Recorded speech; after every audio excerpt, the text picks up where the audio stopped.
Assalamualaikum warahmatullahi wabarakatuh. Alhamdulillah alladzi hadana lihadza wa ma kunna linahtadiya laula an hadana Allah.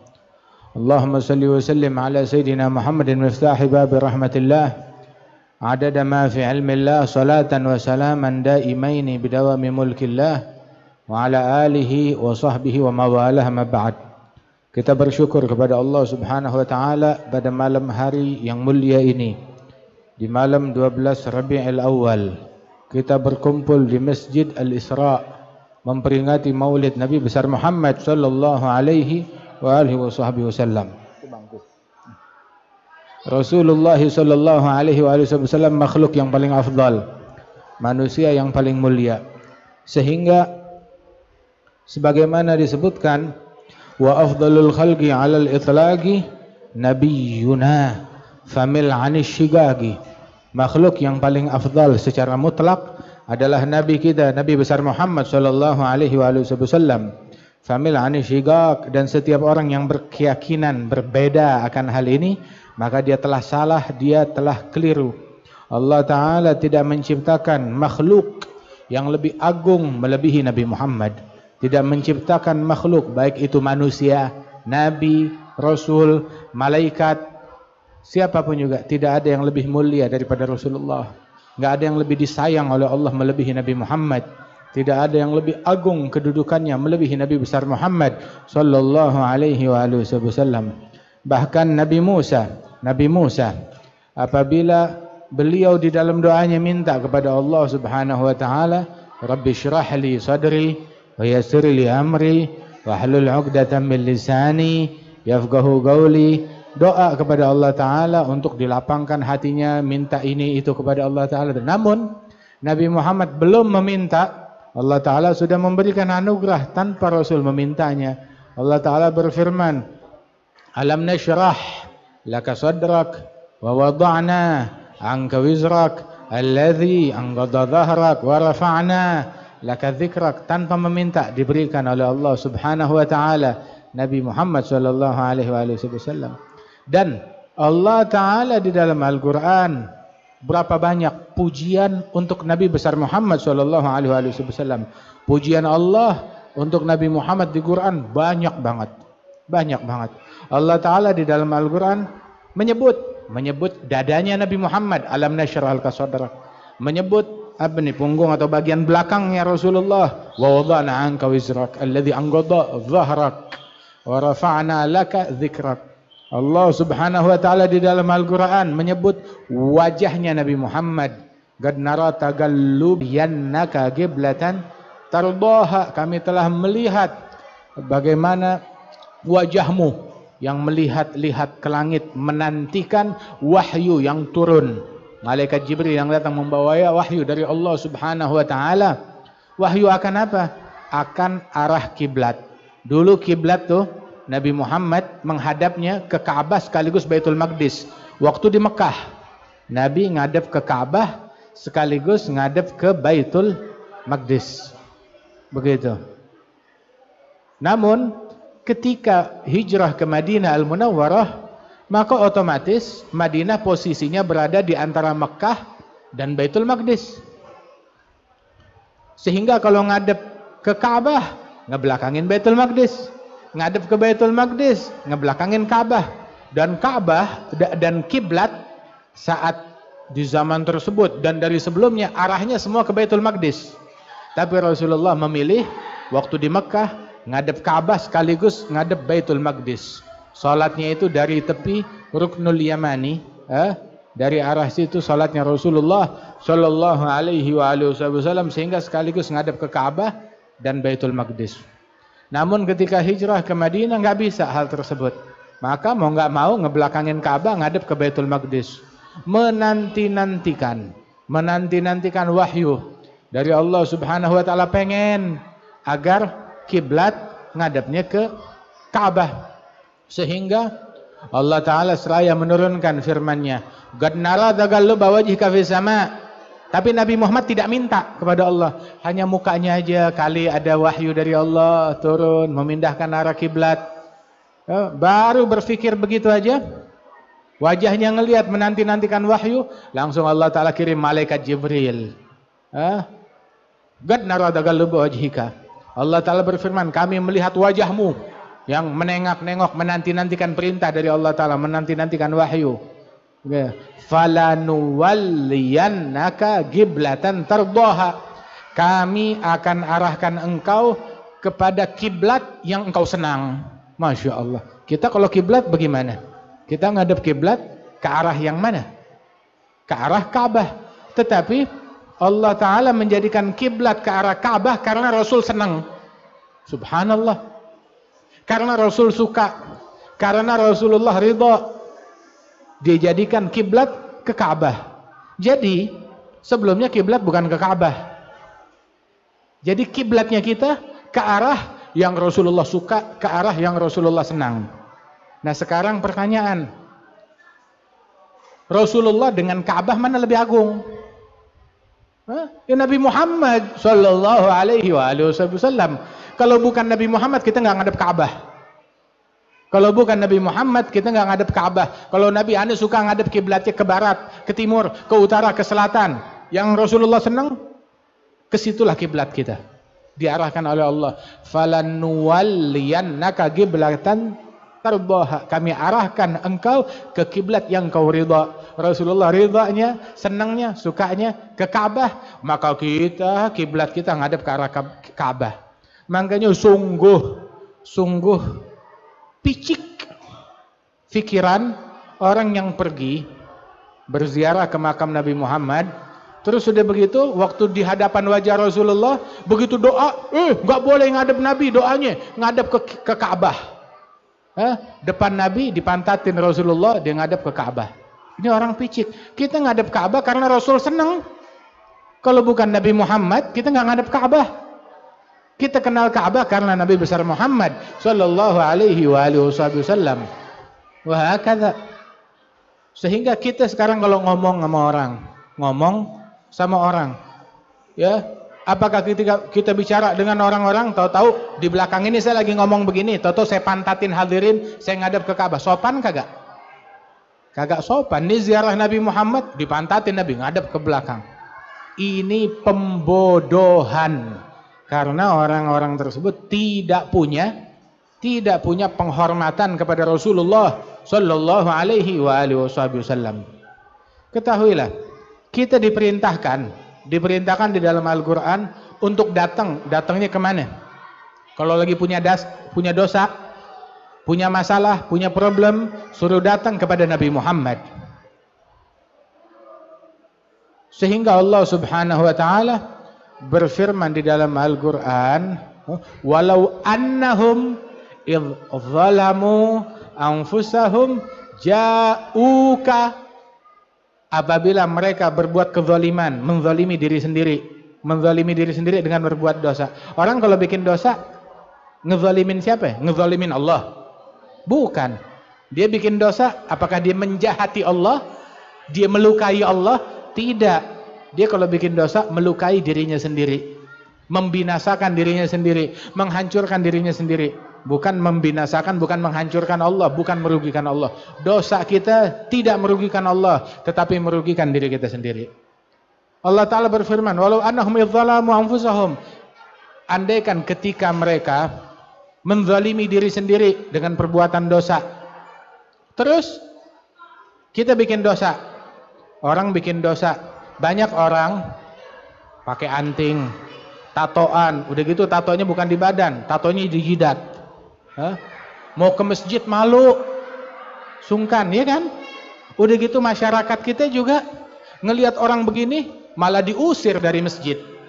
Kenapa diusir dari masjid? Dia punya hak untuk masuk ke masjid. Dia bukan mau masuk rumahnya kita, dia mau masuk rumahnya Allah. Kita punya hak apa untuk mengusir orang dari rumahnya Allah Subhanahu wa Ta'ala? Jangan kita menjadi penyamun. Tahu gak penyamun? Yang menjegal orang dalam perjalanan mereka. Nah ini penyamun masjid menjegal orang untuk datang ke rumahnya Allah Subhanahu wa Ta'ala. Jangan kita jadi penyamun. Mau dia tatoan, mau dia antingnya ada 19, mau tatonya ada 20, dia mau bertamu kepada Allah Ta'ala, datengin. Walau annahum idzalamu anfusahum, suruh datang, jangan menjauh. suruh datang. Itu di dalam hadis ada satu orang, Nabi cerita, dulu di Bani Israel ada orang sudah melakukan kejahatan, membunuh 99 nyawa. Akhirnya datang keinginan untuk bertaubat. Datang ke satu ustadz gadungan. Begitu, Ustadz, ana mau taubat. Saya udah bunuh 99 nyawa. Kalau saya mau taubat bisa gak? Ustadz bilang, tidak bisa. Kamu udah bunuh 99 nyawa. Tempat kamu di neraka. Tugasnya ulama dan ustadz adalah ngajak orang kepada Allah, membimbing orang, nuntun orang, bukan menghakimi orang, memvonis orang, kamu di surga, kamu di neraka. Itu bukan wewenang kita, itu wewenangnya Allah. Tugasnya kita ngasih tahu, awas, yang melakukan kejahatan ini berbahaya, kalau dia meninggal dalam keadaan tidak taubat bisa masuk neraka.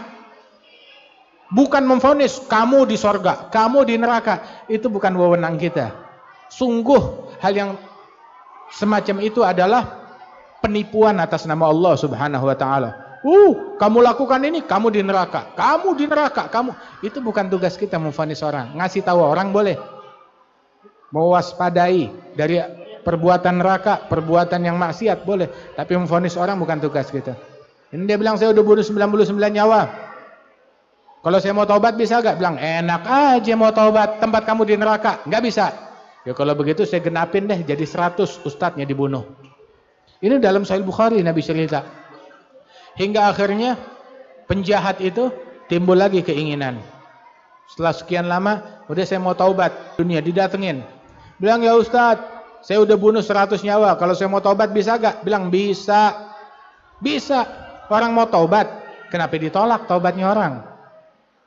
Ya ayyuhalladzina asrafu ala anfusihim la taqnatu min rahmatillah innallaha yaghfiru dzunuba jami'a. Hei orang yang udah menjahati, menzalimi dirinya sendiri, jangan kamu putus asa dari rahmat Allah. Allah Maha mampu mengampuni semua dosa. Dosa kita nggak membahayakan Allah, membahayakan diri kita sendiri. Kita dikasih tahu, maukah kalian aku beritahu apa penyakit kalian dan apa obatnya? Apa virusnya, apa obatnya? Ada virus berbahaya, mematikan, tapi ada obatnya. Da'ukum, penyakit kalian, virus kalian adalah az-dzunub, dosa. Wadawa'uh, dan obatnya adalah at-taubah, taubat kepada Allah Ta'ala, beristighfar, mohon ampun kepada Allah Ta'ala. Mau taubat? Bisa. Begitu, tapi kamu salah gaul. Selama kamu tinggal di kampungnya penyamun, kamu bakal terus terpancing untuk berbuat jahat. Disiasatin, diakalin. Habis gimana? Hijrah, pindah ke kampungnya kaum solihin. Akhirnya dia pindah, di tengah jalan meninggal dunia. Datang malaikat azab, mau nyeret ke neraka. Datang malaikat rahmat, nggak bisa, dia kan udah mau taubat. Ya, tapi kan baru mau taubat, belum taubat kan. Akhirnya sengketa, malaikat rahmat dan malaikat azab. Yang ini udah bunuh 100 nyawa, mau seret ke neraka. Bilang ini dia udah taubat. Ya taubatnya kan, kalau dia pindah ke kampung itu, dia belum pindah, masih di tengah jalan. Ribut. Akhirnya Allah Ta'ala kirim malaikat lain untuk menengahi. Dalam riwayat dikirim manusia lain, dikirim malaikat lain dalam riwayat lain untuk menengahi. Dia bilang suruh ukur, gini aja saya tengahi, ukur. Ini orang meninggal di tengah jalan. Lebih dekat ke kampung penjahat atau ke kampung orang baik? Disuruh ukur. Yang malaikat pasti udah lebih dekat ke kampung penjahat, kan dia baru keluar. Ya. Namun Allah Ta'ala kalau ada orang mau taubat dibantu oleh Allah Ta'ala. Allah Ta'ala perintahkan kepada kampung penjahat, menjauhlah. Hei kampungnya orang baik, mendekatlah. Ketika diukur, pas di tengah-tengah. Ini orang lebih dekat ke kampung orang baik, cuma selisih 1 jengkal doang. Diboyong ke surganya Allah Subhanahu wa Ta'ala. Masya Allah, itu taubat. Nah kita kalau bikin dosa, bikin jahat, terus nggak mau ke masjid, maunya kemana? Kita kalau bikin dosa, bikin jahat, terus nggak mau dekat sama ulama, sama solihin, nah terus mau dekatnya sama apa? Penjahat. Jangan halang-halangin orang untuk dekat kepada Allah Subhanahu wa Ta'ala. Allah Ta'ala bilang kepada Nabi Dawud, ya Dawudu, man radda li abigan katabtuhu indi jahbadha. Wahai Dawud, yang mengembalikan hambaku yang kabur dariku, kabur dari ketaatan, lari kabur dari Allah. Yang mengembalikan hambaku yang kabur, dibikin tuh hamba balik kepada Allah, ya, membaik keadaannya. Maka aku tulis hamba tersebut di sisi Allah sebagai patriot, pahlawan, pejuang yang sejati. Pejuang yang sejati bukan yang nyembelahin orang, tetapi yang mengembalikan orang-orang jauh dibikin dekat kepada Allah Subhanahu wa taala. Itu pejuang yang sejati. Pejuang yang sejati bukan yang nyumpain orang terus tuh orang masuk neraka, kagak. Tapi pejuang yang sejati, orang-orang yang melakukan kejahatan mestinya masuk neraka, ditarikin jadi taubat masuk ke surganya Allah Subhanahu wa taala. Ada beberapa teman-teman kita, beberapa ikhwanuna yang berdakwah di sana itu dapat teror, diganggu oleh orang-orang yang beda paham dari ahli bid'ah yang hobinya mengkafirkan, mensyirikan, mengganggu, menteror. Hingga akhirnya dalam hati, ini malam saya mau doa, mau tawassul, mau doa, saya mau sumpahin tuh orang-orang biar masuk neraka.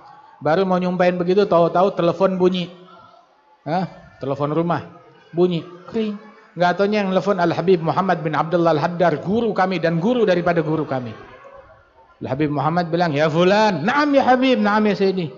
Salaf kita dulu, menurut persepsi mereka, seorang wali adalah yang masukin musuhnya ke dalam sorga, bukan yang nyumpahin musuhnya masuk neraka.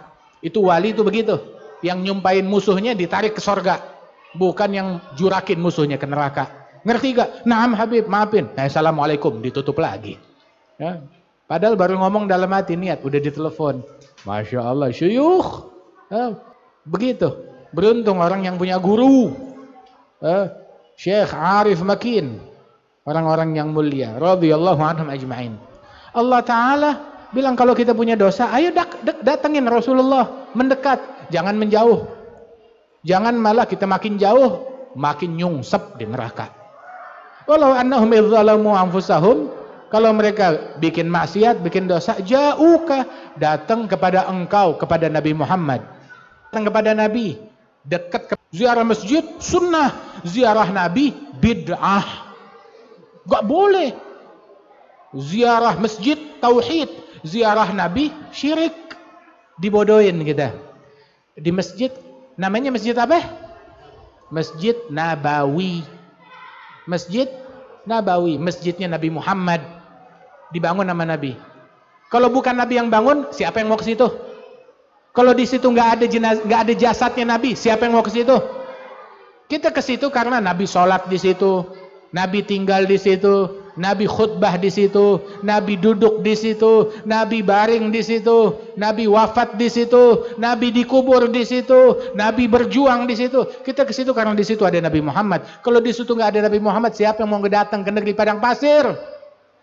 Tapi karena di situ ada Nabi Muhammad sallallahu alaihi wasallam. Udah gitu dibilang ziarah Nabi bid'ah, ziarah masjid boleh, di masjid ziarah kaligrafi boleh, ziarah AC boleh, ziarah lampu boleh, ziarah kristal boleh, ziarah tiang, ziarah permadani boleh, tapi ziarah Nabi nggak boleh, bid'ah, syirik, pembodohan, yang macam begini. Udah gitu kan di Quran Allah Ta'ala bilang ja'uka, mereka datang kepada engkau, bukan ja'u masjid.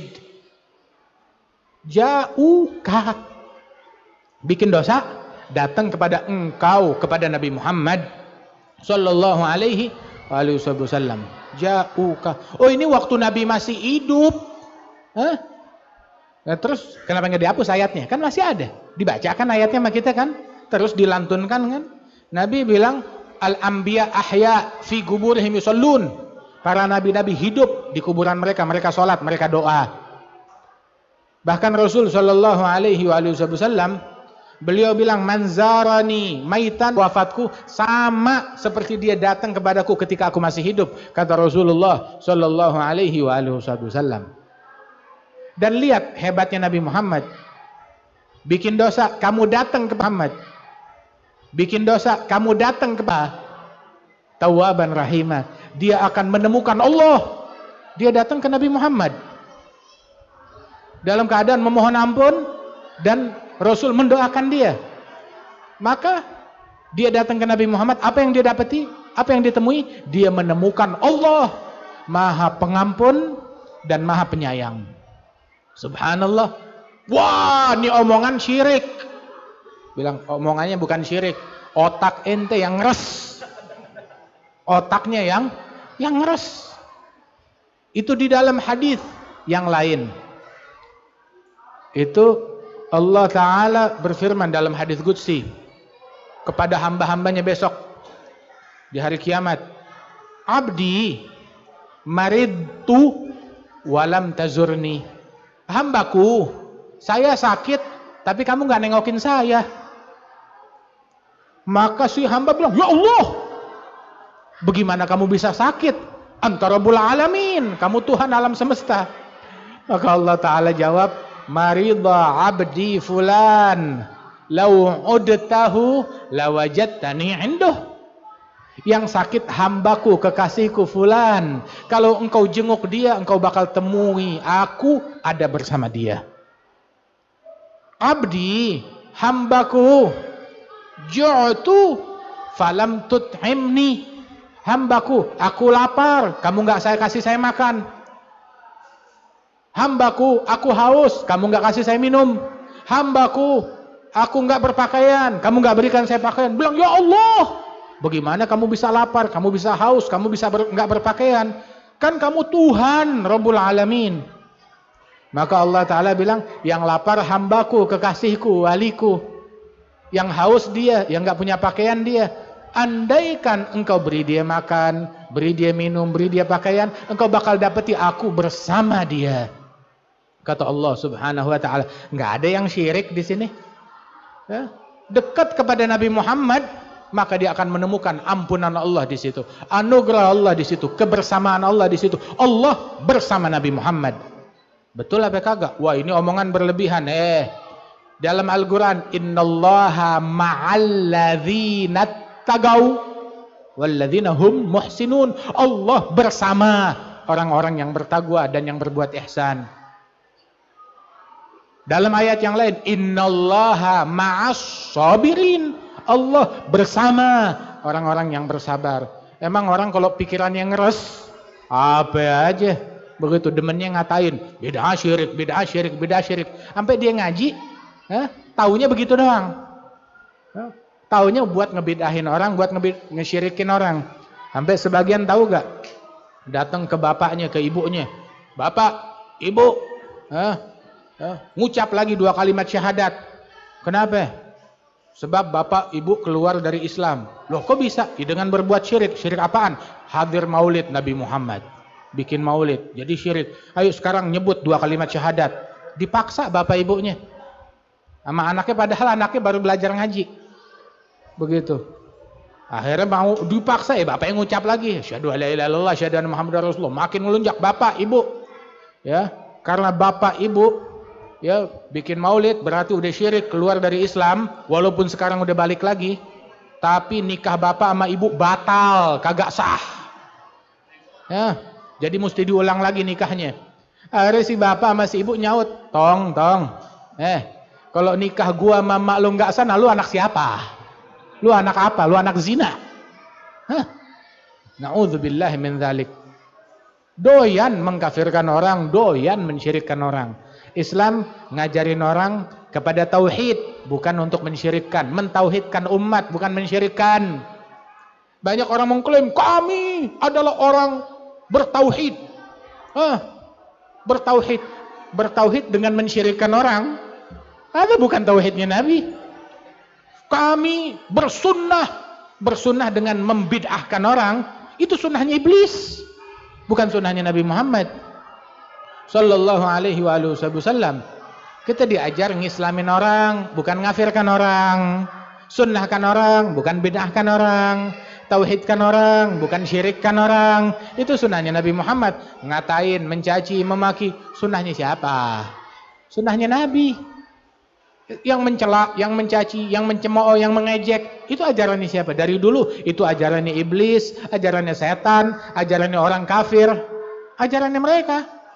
Mereka mencaci Nabi, mencela Nabi, memaki Nabi, mencaci muslimin dari dulu.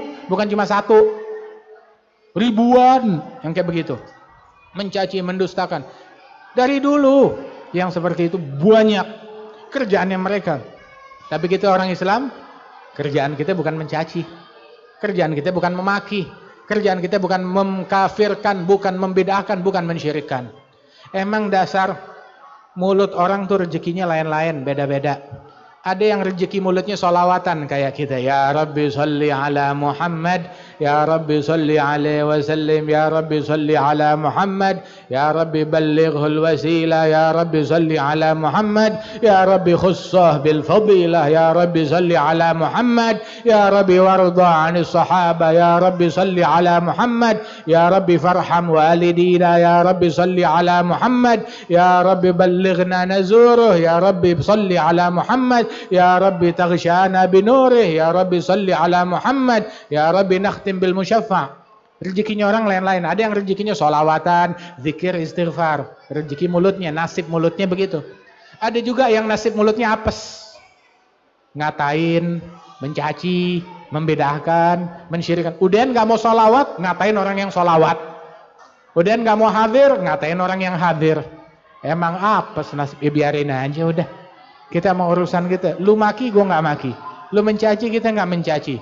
Kenapa? Masing-masing, ya, masing-masing. Kullu ina billadhi fihi yamdahu. Tiap wadah memercikan isinya. Ini gelas, isinya apa? Air putih. Ya, kalau dicipratin yang keluar dari ini gelas apa? Air putih. Ada gelas isinya susu. Ini isinya apa nih? Pokari. Ngiklan dong kita. Begitu. Ini gelas isinya air isotonik. Kalau dicipratin yang keluar air isotonik. Susu, kalau dicipratin yang keluar susu. Nah begitu juga hati. Isinya iman, sunnah, rahmat, kasih sayang Islam. Yang keluar dari dia rahmat, kasih sayang, iman, Islam, kebaikan. Isinya pujian, terima kasih, syukur. Tapi ada orang isinya membedakan, mengkafirkan, benci, dengki, kotoran. Yang keluar ya juga begitu. Isinya cacian, isinya kedengkian, yang keluar dari dia juga begitu. Isinya comberan, yang keluar comberan. Na'udzubillahi min dzalik. Alhamdulillah, Allah Ta'ala pakai kita buat sholawat. Allah Ta'ala pakai kita untuk cinta kepada Nabi Muhammad. Ini kita udah hadir maulid di sini di Masjid Al-Isra. Ini maulid sukses sampai gagal? Sukses dong. Apa buktinya sukses? Buktinya sukses bukan banyaknya yang hadir. Bukan. Buktinya sukses, besok subuh penuh gak di masjid? Nah, begitu. Maulidan tapi gak sembahyang. Maulidan subuhnya telat. Telat kecapean habis ngurusin maulid. Gak sembahyang. Subuhnya telat. Buktinya sukses, sholatnya jamaah. Bukti pengajiannya sukses, bakti sama orang tua. Bukti pengajiannya sukses, birrul walidain. Bukti pengajian sukses, mata nggak ngelihat yang haram, mulut nggak berucap yang haram, telinga nggak denger yang haram, tangan nih kagak ngetik yang haram, nggak nulis, nggak nyebarkan, nggak memforward yang haram, nggak nyebarin yang haram. Begitu. Itu buktinya sukses. Nggak narkoba, buktinya sukses. Tutup aurat, bukan buka-bukaan aurat. Itu maulid yang sukses kayak begitu. Maulidnya sukses, cuma kitanya sukses sampai kagak. Jadilah kita orang yang sukses, orang yang berhasil. Yang berhasil bukan yang punya kursi, bukan yang punya tahta. Yang berhasil, ya, tahu gak? Yang bangun malam, yang tahajud, yang bakti, yang bersih hatinya. Yang berhasil orang sukses, malam ini tidur di hatinya nggak ada kedengkian, nggak ada kebencian. Alhamdulillah. Sibukin diri kita sama Nabi Muhammad. Jangan sibuk sama medsos. Jangan sibuk sama medsos. Sibukin di bulan Nabi, bulan Rabiul Awal adalah bulan sholawat, bukan bulan medsos. Bulan sos tuh bukan sos, sholawat. Bulan sholawat, bukan sos. Ya, tahu kan namanya sosial media. Sosial media. Namanya sesuai namanya. Benda itu sesuai namanya. Apa sesuai namanya? Sosial. Sosial. Betapa sialnya itu media. Sosial. Itu media. Kebanyakan begitu. Jadikan untung media. Dengan, nah ini sebarin maulid, sebarin sholawat, jangan sebarin gosip, jangan sebarin hoax, jangan sebarin kedengkian, jangan sebarin kebencian. Begitu. Boykot perangai yang buruk. Boykot sifat yang buruk. Oh, saya mau boykot produk. Produk, ini produk mana nih speaker ngomong-ngomong? Produk mana nih speaker? Itu YouTube-nya produk mana? Instagram-nya produk dari mana? Kita kemari tadi pakai Waze, produk dari mana? Begitu. Ini lampunya nih buatan dari mana? Begitu. Mobil kita ke sini, kita naik kuda apa naik mobil tadi? Apa naik motor? Begitu. Produk mana? Oke, mau boikot produk ya khair, mau boikot produk. Begitu. Tapi tahu gak yang lebih menggoncangkan bentengnya musuh-musuh Islam bukan kalau kita boikot produk mereka, enggak. Ini hari, bulan ini saya nggak membeli produk mereka 1 kaleng. Bulan depan saya beli 3 kaleng. Sama juga, ya kan? Begitu. Kita boikot. Apanya yang diboikot? Yang lebih terutama kita boikot yang bisa menggoncangkan bentengnya musuh-musuh Islam. Boikot perangainya mereka, boikot akhlaknya mereka, boikot pola pikir mereka, boikot omongan mereka. Begitu. Boikot segala macam pesan-pesan moral begitu yang dikemas seolah-olah ini keindahan padahal itu bertentangan dari Islam. Ada aja kemasan. Ini hari kemasan ayo bela hak asasi manusia. Kemasan bela hak asasi wanita. Kemasan bela hak binatang. Bela hak binatang, muslimin disembelihin tuh di negara-negara lain. Subhanallah. Kita lagi semuanya dusta, semuanya bohong, semuanya tipuan. Begitu. Boikot, tahu boikot apa? Boikot minum dengan tangan kiri. Boikot makan dan minum sambil berdiri. Boikot tidur tengkurap. Boikot ninggalin sholat jamaah. Boikot ninggalin sholat duha, witir dan tahajud. Boikot itu semua. Boikot buka-bukaan aurat. Boikot salaman dengan yang bukan muhrim. Boikot omongan yang kotor. Boikot jangan saban ada pesan dari dari WhatsApp. Bela agamamu dengan sebarkan pesan ini. WhatsApp itu buatan mana? Buatan mana? Begitu. Dan menyebarkan kebohongan atau menyebarkan namimah, provokasi, itu produknya setan, iblis. Boikot, jangan suka nyebarin beginian. Begitu. Sebarin sholawat sama Nabi Muhammad, sebarin zikir, tapi sebarin ajakan dengki, ajakan benci, ajakan mencaci, enggak. Begitu. Kita ngajak orang ke Allah, bukan ngajak kepada yang lain. Nah ini dengan maulid Nabi Muhammad SAW, insya Allah berkat maulid Nabi diangkat bala, diangkat musibah. Ya Allah Ta'ala berikan pertolongan kepada seluruh umat manusia di dunia. Diberikan pertolongan, diangkat bala musibah dari seluruh umat manusia di dunia, diangkat wabah dari seluruh umat manusia di dunia, bil khusus dari negeri kita Indonesia dan dari negeri-negeri kaum muslimin. Ya diangkat bala, diangkat musibah, diangkat penyakit. Allah Ta'ala berikan hidayat. Yang sesat diberikan hidayat. Yang jauh didekatkan oleh Allah Ta'ala. Yang maksiat dibikin taat oleh Allah Subhanahu Wa Ta'ala. Yang dibenci menjadi hamba yang dicintai oleh Allah Subhanahu Wa Ta'ala.